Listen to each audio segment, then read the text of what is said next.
What's up, guys? So, today we're going to be talking about a couple different things. We're going to be talking about some interesting remarks concerning uh, was it the Lieutenant Governor of North Carolina? We're going to be talking about Andrew Cuomo and his hypocrisy. And we're going to talk about good old Lion AOC. AOC. Um, for those of you who haven't kept up with the news over the past couple days, we're going to go over a couple stories. Um, so, just real quick, before we get into these stories, I'm going to let some people join. But I'd also like to just say, if you guys like content that I provide, um, I know I don't upload or go live quite as frequently as some other news channels. Um, But hopefully you like me enough that you'll subscribe, share, whatever. Uh, I try to do as many news stories as I can. Problem is, I work two other jobs, and so I can't quite always be on top of things. And so I'm trying to grow the channel enough that it can supplement my income, so I can quit one of my jobs so I can do this as a side job, and um, that way I can, one, quit driving because I don't like driving for Uber as much as, doing this. And two, that way I can provide better content, better edited videos, stuff like that. Okay, so let's get into it then, shall we? So, number one, first story is very disgusting. North Carolina Lieutenant Governor Mark Robinson slams media for cartoon depicting the GOP as KKK members. Now, that's already disgusting in and of itself, but it gets even worse. He's black. Yes, you heard me right. The first black lieutenant governor of that state was depicted as a KKK member. Yeah. Well, we're gonna watch this ABC video because he has a press conference, and then we'll go over the story. So I just want you to watch this because he was so offended, he decided to come out and actually talk about it um, on TV. So just take a look at this.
Saying that you want all this inclusivity and this other stuff in your social studies programs, but then depicting the first black lieutenant governor as a KKK member, and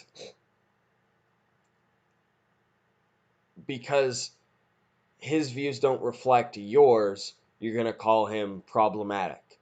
I mean, these tweets, Michelle Obama is an anti American, abortion and gay marriage supporting liberal leftist elitist, and I'm glad when he takes his boyfriend and leaves the White House. First of all, that's fair criticism against somebody who doesn't hold your views, and it's a joke. But apparently, left leaning people don't understand satire, sarcasm, anything like that. And then this says, uh, once again, mind you, this is a black dude who is tweeting this or posting on Facebook. He says half of black Democrats don't realize they're slaves and don't know who their masters are. The other half don't care. And I believe what he's referring to is that half of them buy into the things that the Democrats say and the things that they promise because it sounds good, when in all reality, the Democrats won't follow through on the promises. And the other half simply don't care because they just don't want to vote for the orange man, or didn't want to vote for the orange man because these are old. So let's go on to the news story. Uh, Robinson, a Republican who made history as the first black man to hold office, took a strong position against the the social studies curriculum and this particular cartoon. Quote, to call our system of government racist, that is an untruth as far as I'm concerned. I truly believe that it is an untruth as far as history is concerned, and it does a disservice to our students. It puts the idea in the mind of our children that they live in a nation that has promoted racism. The cartoon published this week shows an elephant Klansman representing the GOP board members, but he's part of the GOP. Uh, and he said that they're hypocritical. I mean, I agree. It's very hypocritical for you to say that that you have diversity and inclusion standards and then put something like that out. That's those two things don't match. You can't sit there and first of all call a bunch of people who you disagree with KKK members, and then also call a black guy a KKK member while also being like, "Oh, we need more inclusivity and diversity." That doesn't make any sense. Uh, Robinson said we should be teaching history and the horrible things that took place from a victorious perspective. These standards, quote, these standards lead to the wrong direction. They lead to an anti-American sentiment.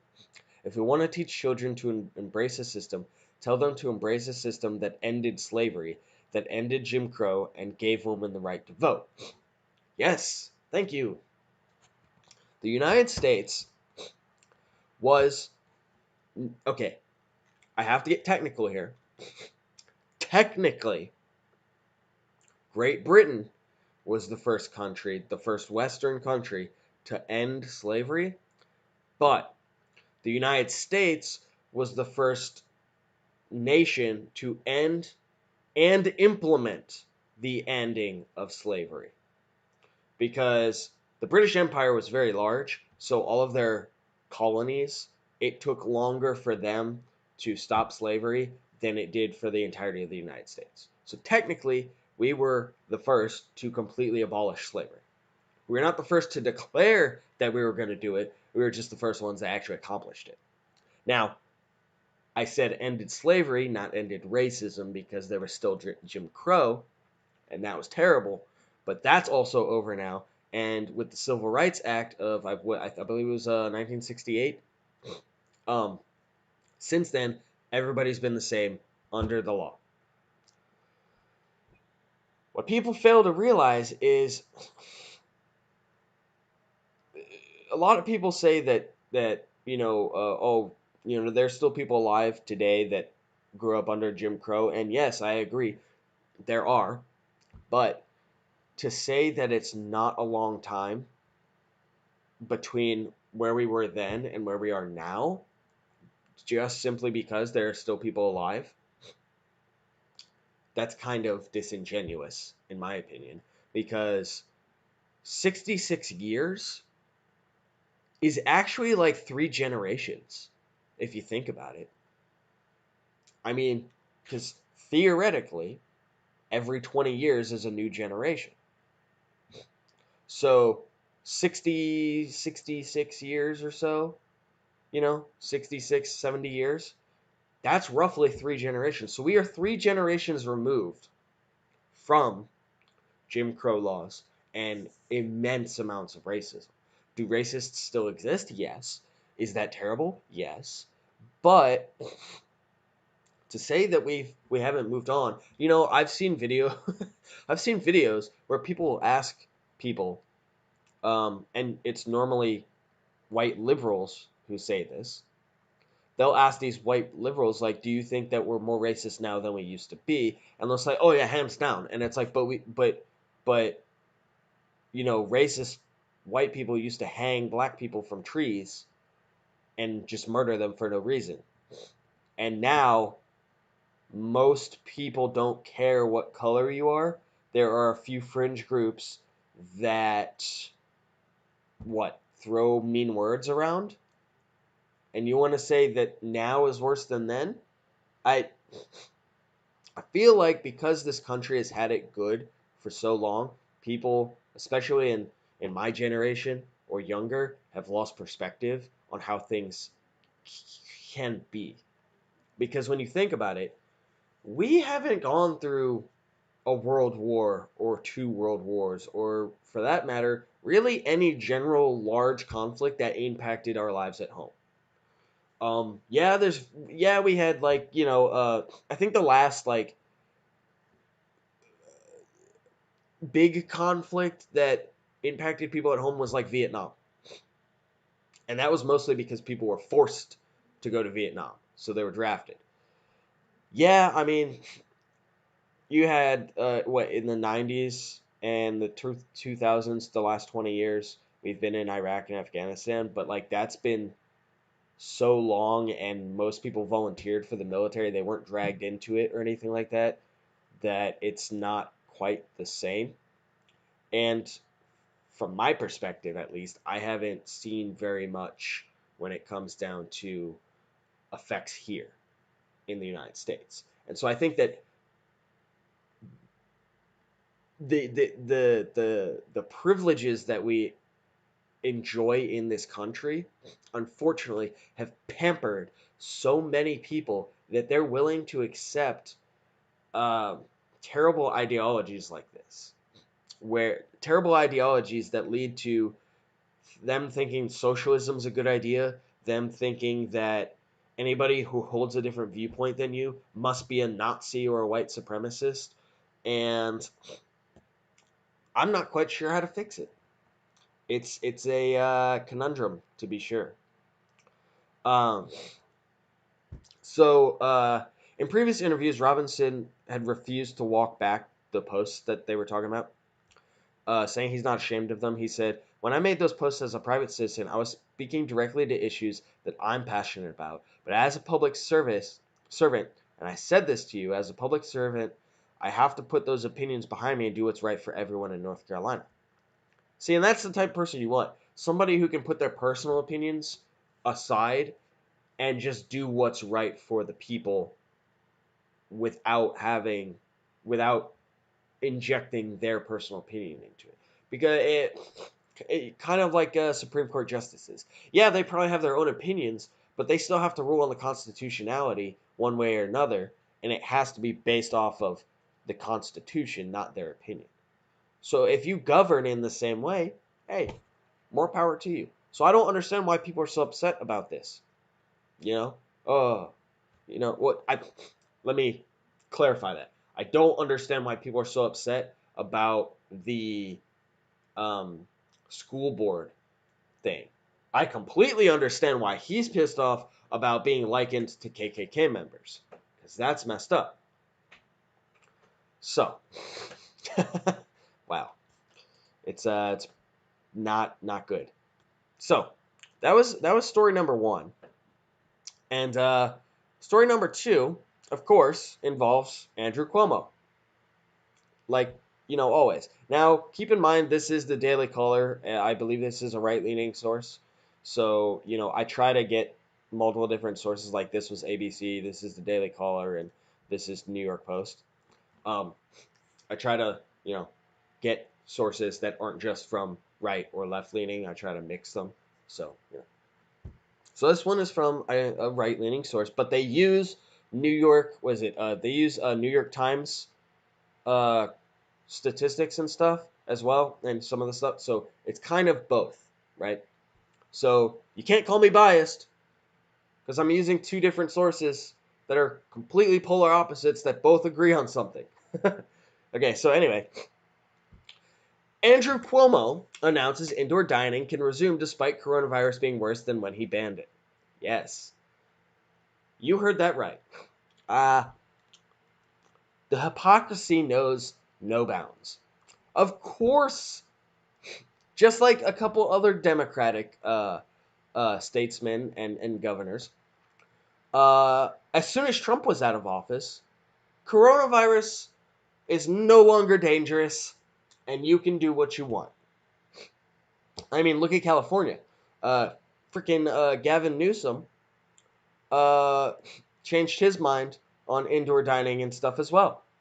Now, I think he had a different motive than Andrew Cuomo. I think he had the motive because he was, what, 300,000 votes at the time from a recall vote being called for? Because they had, I think it was 3 months to raise 1.5 million votes to recall Gavin Newsom. And in a month, they raised, what was it, 1.2 million out of the 1.5. And coincidentally, right after Trump, and right when, I think it was the day after they released the numbers of how many signatures they had, the 1.2 million, that's when he was like, "Oh, you can do indoor dining now. You know, I have no ulterior motives at all or anything like that." Yeah, okay. I totally believe you. Um, Andrew Cuomo, on the other hand, I think that he's trying to get on the good side with his people because I don't believe any. They've tried to recall him, but nobody likes him either. I mean, he shoved COVID positive patients into nursing homes when Trump had sent a whole freaking boat to put people on and opened, I think, two field hospitals at the very least. So I don't know why he bothered shoving them into there when there were plenty of facilities, you know. But whatever. Anyway, so let's go ahead. Democrat Andrew Cuomo announced Friday that indoor dining can resume in New York City on Valentine's Day, despite nearly every coronavirus metric being worse than it was when he banned indoor dining in the first place. Great, great. So this whole time, you've been arbitrarily drawing lines across Manhattan saying these businesses can't be open, but these can. No real guidelines as to why these can and these can't. You've been arresting people who decide, screw it, I'm going to open because I need money. And you were blasting Trump and all these other red states for opening up, and the numbers getting worse, and blaming the numbers getting worse on opening up. And a lot of these red states weren't opening on holidays. They were opening just randomly because we're tired of it. You are now not only deciding to open up on a holiday, Valentine's Day, where there will be probably double or triple the amount of people that would normally be out on a regular day, but you're also doing it when your state has some of the highest coronavirus cases and numbers since this whole thing started. And you're telling me that the whole shutdown was not political? There's nothing that anybody could tell me right now that would make me believe that it was not political.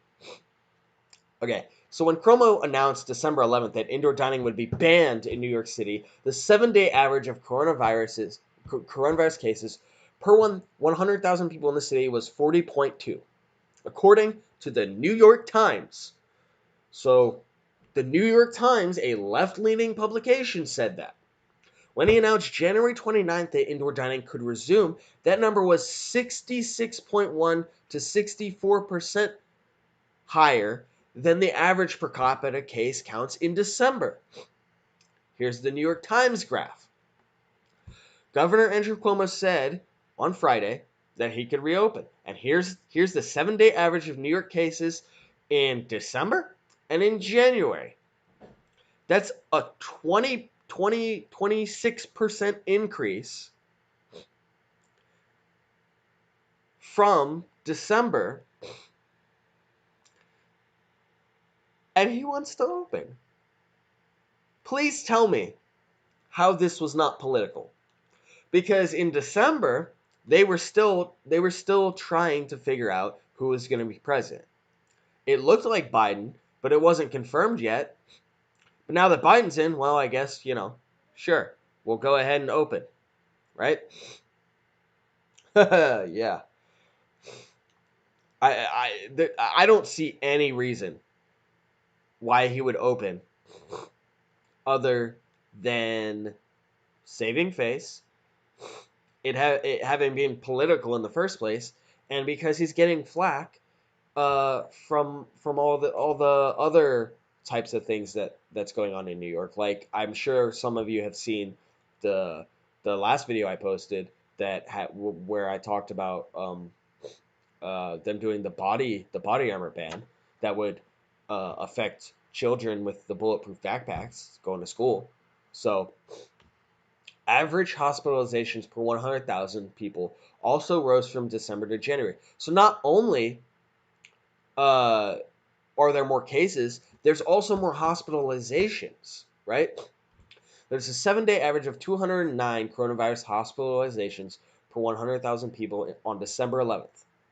On January 28th, the 7-day average was 335 hospitalizations. The 7-day average test positivity rate was 4% when the ban was announced, and 5.3% when it was announced that the ban would be lifted. So by all metrics, by cases, by hospitalizations, by test positivity rate, all the metrics are pointing to more cases, more hospitalizations, more possible deaths, more people getting it. It's spreading faster. And your answer is, yeah, it's a good time to open up. Now, I'm not saying this because I'm an advocate for staying shut down, because I'm not. I'm saying this to frame the blatant hypocrisy. I mean, you can't sit here and tell me that back when Trump was in office and we knew the exact same crap we do now, 4 or 5 months ago, that it was a terrible idea to open up and the world would end and hundreds of billions and millions of people would die. Hundreds of thousands of people would die if we opened up even a little bit, even a smidgen.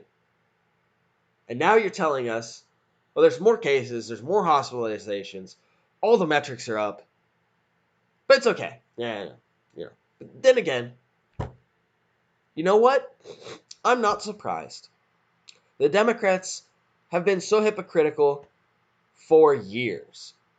Combine that with the fact that, Cuomo obviously doesn't care about anybody who lives in New York. He doesn't care if you live or die. We saw that when he forced COVID positive patients into the nursing homes. So why do you think he gives a crap about you now? So in my opinion, it was all about control. Okay, it doesn't make sense, right? So here's so this is the graph for the cases. This is the graph for the hospitalizations. You can see it follows a similar trajectory to the cases, which, it obviously would. Out of the 4 metrics that Cuomo said are used to determine reopening plans, new case numbers, hospitalizations, the test positivity rate, and the infection rate, the last metric is the only one that has improved. The rate at which people are infecting each other is now between 1.03 and 0.95, meaning each person who gets coronavirus will infect approximately one other person instead of, I believe it was 3.5 or something like that before. So it's less infectious now, but all the cases are still rising, so people are still getting it. But of course, he takes the one good metric and goes, yeah, it's time to open. We have a good metric here. Oh, right. So it's all about one metric when all the other three are saying that it's probably a bad idea. According to you, according to if we use your standards over the past year, according to your standards, it would be a bad idea to open up. According to the standards you used when talking about red states opening, it would be a bad time to open up. But because bad orange man is no longer in office, because you need to save face, and because now, why not? Now you open up. Nice. Nice. Real nice. Gareth Rhodes, a member of Cuomo's COVID task force and a deputy superintendent, blah, blah, blah, said that what matters is how the metrics are trending, not where the numbers are. What? What? What? What? What? Okay. If that was the case, if it doesn't matter where the numbers are, but where the metrics are trending, then after we had been locked down for a month and the numbers were down, why is it that these states were advocating to stay locked down? Because the metrics were trending downward at that time. Of course, naturally, when you open back up, the numbers go back up because it doesn't, like, you could literally lock everybody down in their homes forever till there were 0 cases, and as soon as you reopened, there would be new cases. Like, that's just how viruses work. So the fact that you're saying this now, you're saying numbers don't matter, the metrics, the way that they're trending do, but you're not applying the same logic now as you did then, screams hypocrisy to me. It screams that this was 100% political. He told the New York Times that in both the state and the city, each metric is trending downward. But in December, case numbers and hospitalizations were trending upward. In May, the economy also began reopening despite over 6,000 hospitalizations because the metrics were trending downwards.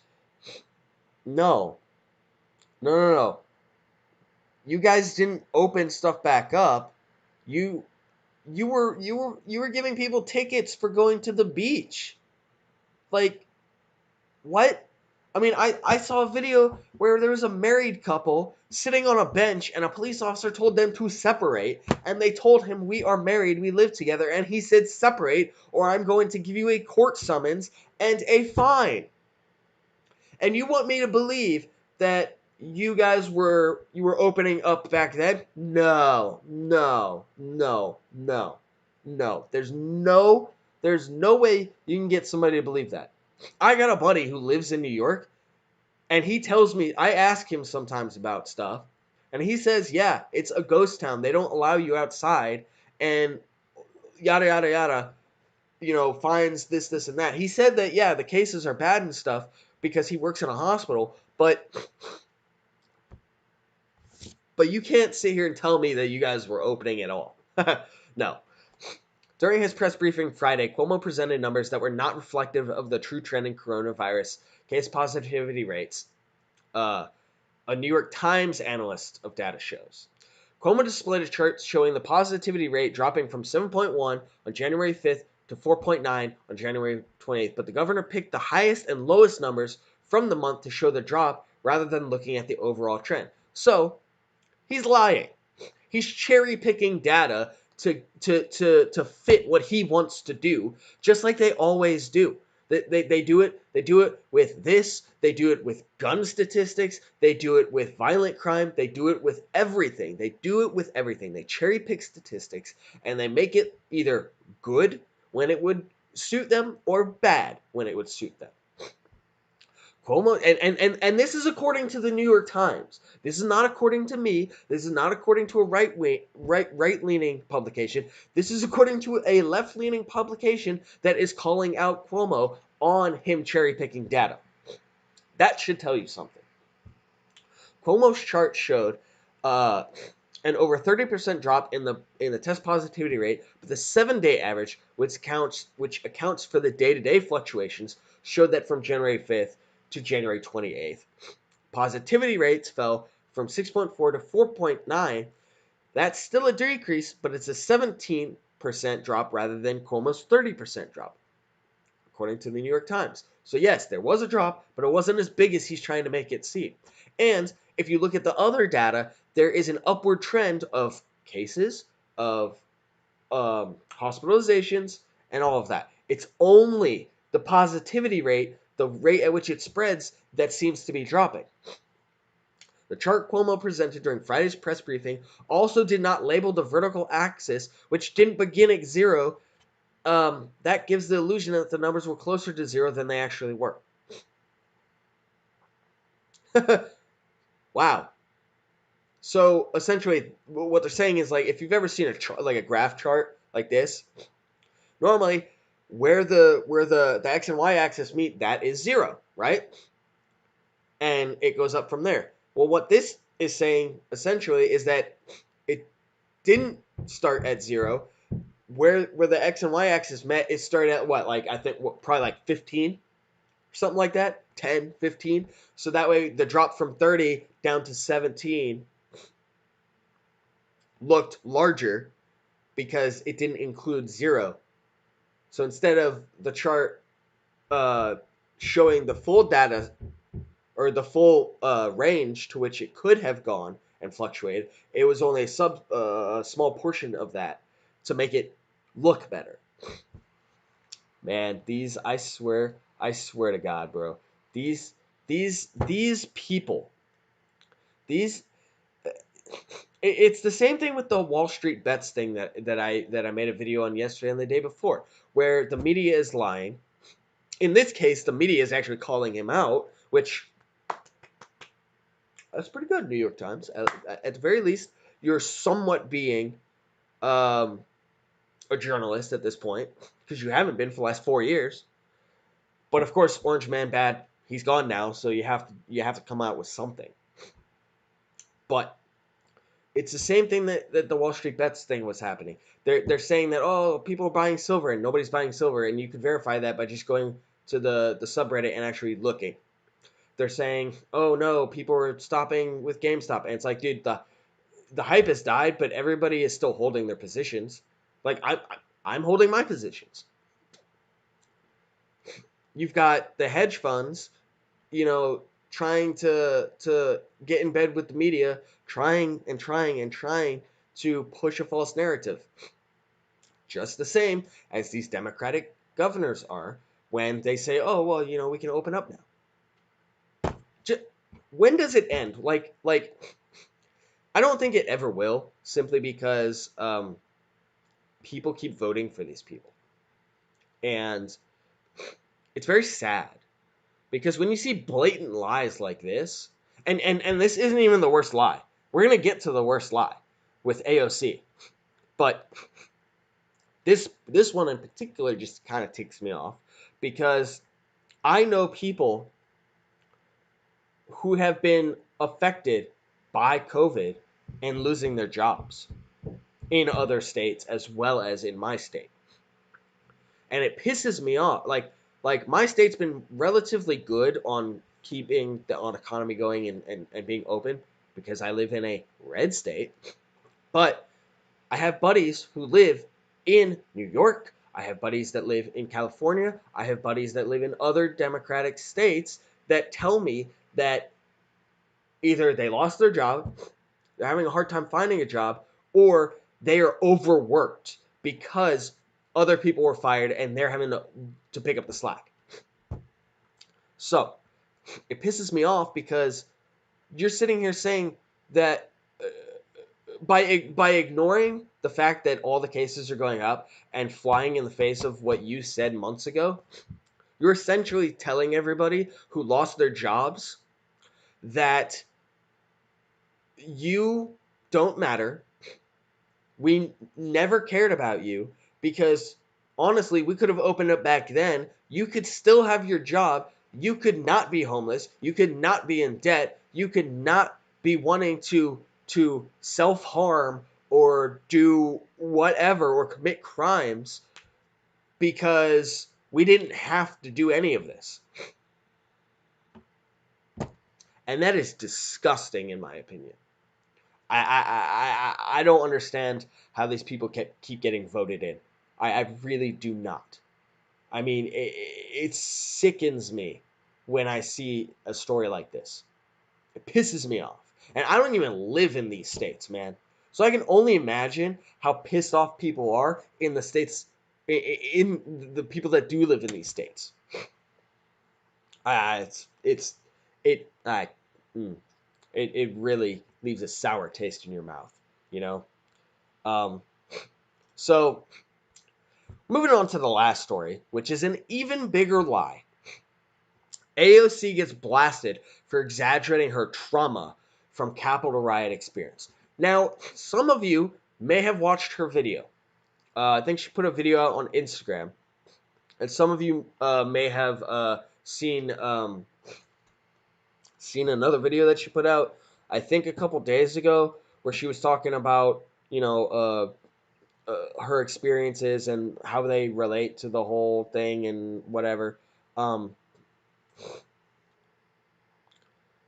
but she's been called out, and based on the timeline of events, she's absolutely lying. She is at the I shouldn't say completely lying, because I'm sure that she actually felt the way she felt, but the events that she was talking about did not happen the way she said, and she is very much embellishing and manipulating her fan base, her viewers, her constituents. Okay, we're gonna go through it. This is the New York Post. Just so you know, another left-wing publication that I'm using. Okay, so AOC is being dubbed Alexandria Ocasio-Smollett as details emerge that she exaggerated the extent of her trauma from the Capitol riot, given that she was not at the site of the siege but in an office building nearby. Yes, she wasn't even in the Capitol building when it was under siege. Okay? Also, the timeline doesn't even match up. We'll get to that. In the 4 weeks since the riot, AOC has said repeatedly that she feared for her life on January 6th as a result of a very close encounter. Now, how an individual feels it may not correlate with what actually happened. She may actually have felt like her life was on the line, even though the very close encounter was not such a very close encounter, right? So, this week the Progressive poll shared more details of that encounter during an Instagram live.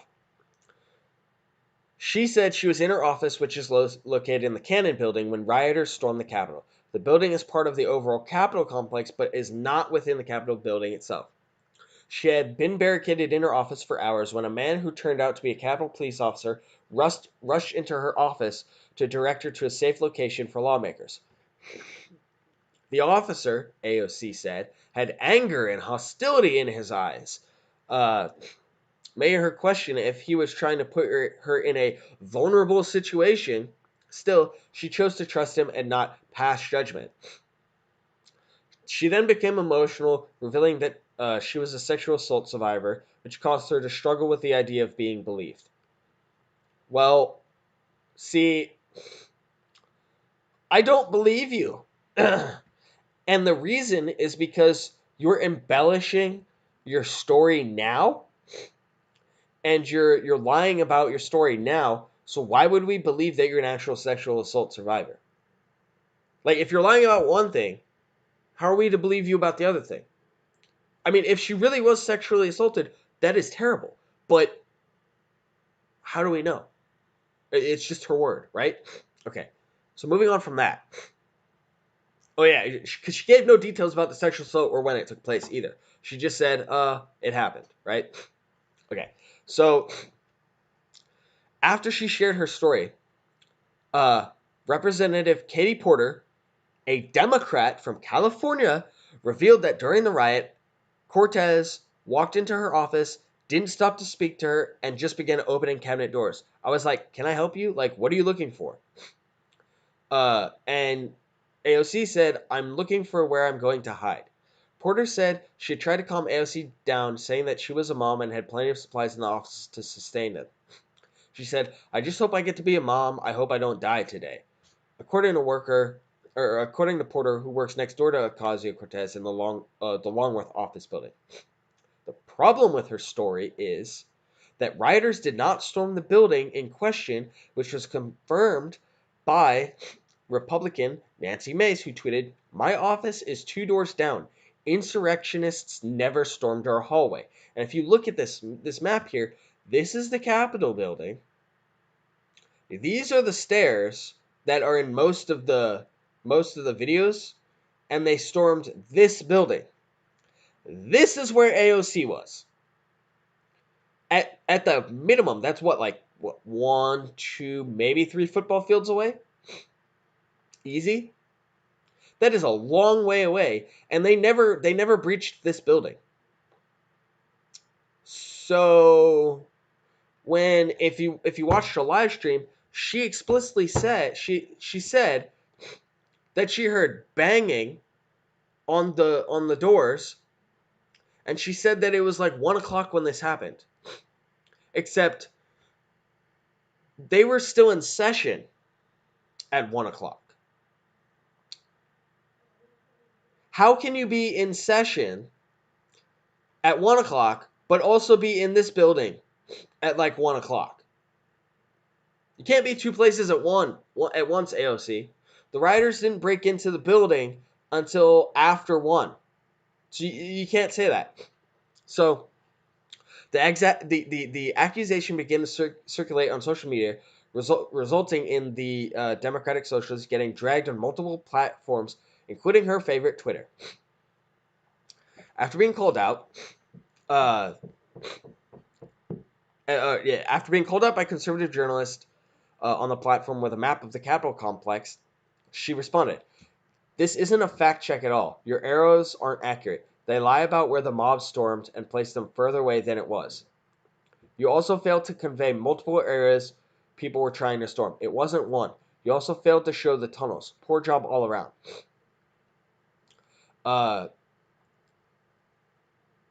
So he said he reshared this map and said that it cuts through the rhetoric. So he went on to call AOC out for continuing to stand by her story, writing a series of tweets, including one in which he screenshotted a post from the lawmaker about how protests are supposed to make people uncomfortable. The whole point, he shows her a tweet of her saying the whole point of protesting is to make people uncomfortable. Activists take that discomfort with the status quo and advocate for concrete policy changes. Popular support often starts small and grows. To folks who complain about protest demands make others uncomfortable, that's the point. That's funny. That is very funny that she was advocating for that, and then when she feels uncomfortable, oh no, it's a terrible thing.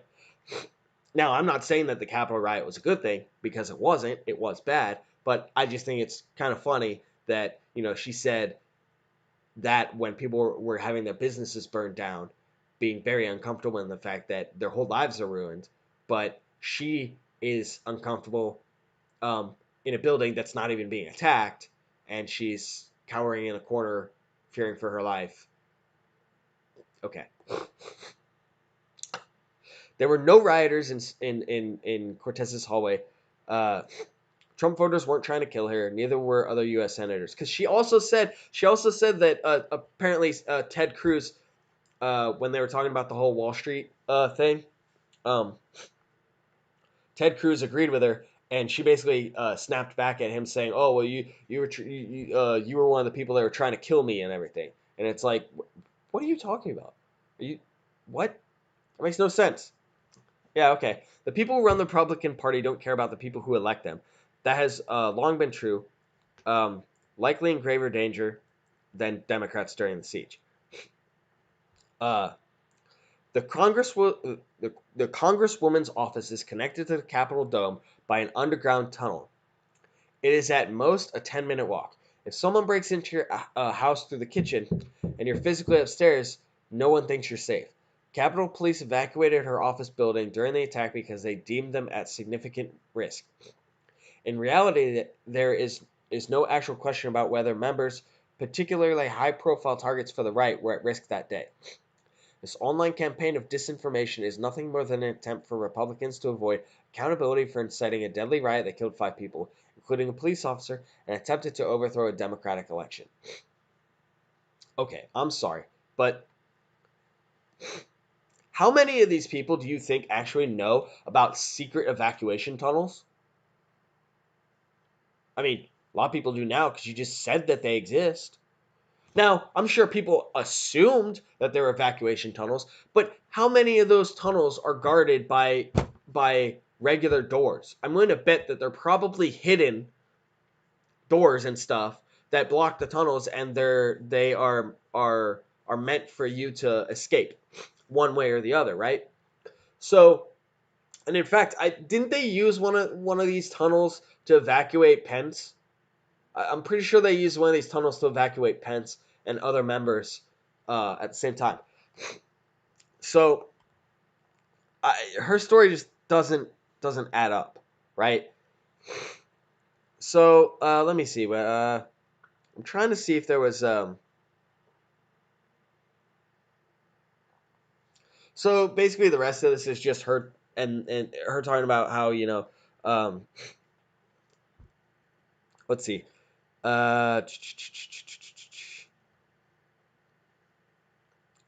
Okay, yeah. See, okay.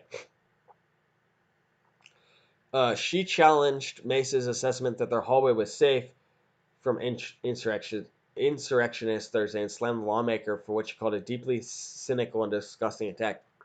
As the Capitol complex was stormed and people were being killed, none of us knew in the moment what areas were compromised. You previously told reporters yourself that you barricaded in your office because you were afraid.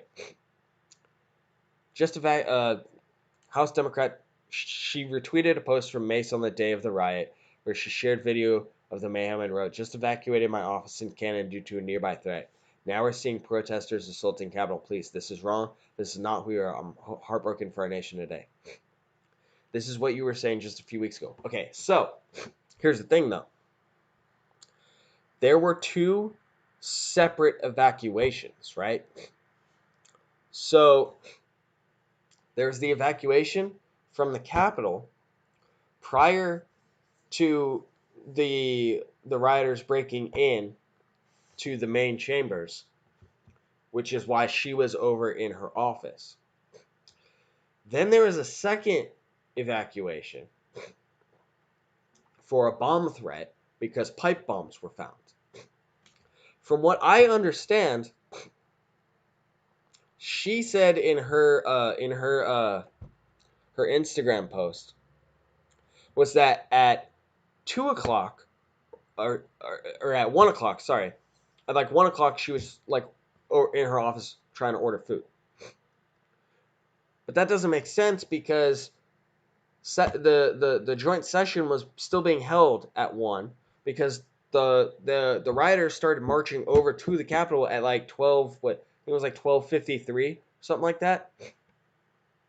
So they're marching from there to there at 1 and they were just starting to break in. So how could you have been in your office how could you have been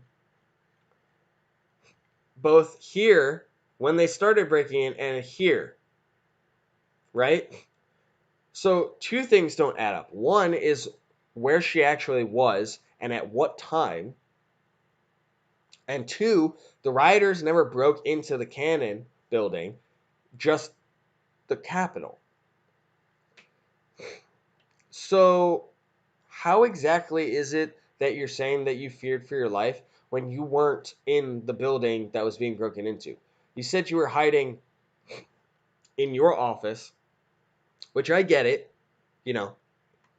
but the reason that the police officer, in my opinion, went to go find her is because when they were evacuated from the Capitol building, I assumed that they were evacuated through the tunnels and to the Cannon house and surrounding areas. And once there, they thought they were safe, but then there was the second evacuation, which was because of the pipe bombs.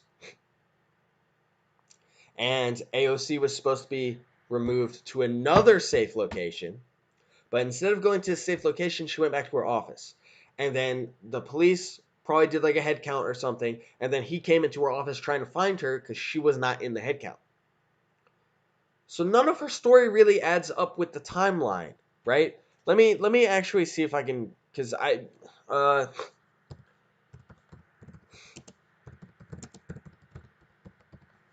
let me see if I can find the Capitol riot timeline. Um, Capitol riot timeline. So I don't care about that. 1 p.m. Okay, so here's what I'm saying. 1 p.m. lawmakers. Oh, my bad. 1 p.m. Lawmakers gather for a joint session in the House of Representatives chamber to count electoral college votes. Yet she said that was about the time that she was actually at in her office in a separate building. Rioters begin grappling with police at the Capitol steps at 1:10. 1:26. Capitol Police order evacuation of Library of Congress, Madison Building, and Cannon House Office Building on Independence Avenue across from the Capitol. So, between 1 o'clock and 1:26 is when the evacuations start taking place. So, between 1 o'clock and 1:26, they evacuate the Capitol, and she ends up over here. Right? Then at 1:26, it seems like they evacuate these buildings too because of what I assume is the bomb threat, right? So, how exactly is it that she's saying that at 1 o'clock she was between 1 and 1:10 that rioters were breaking in? Because also down here, where is it? 2:11, rioters breach police lines on the west side of the Capitol. Right?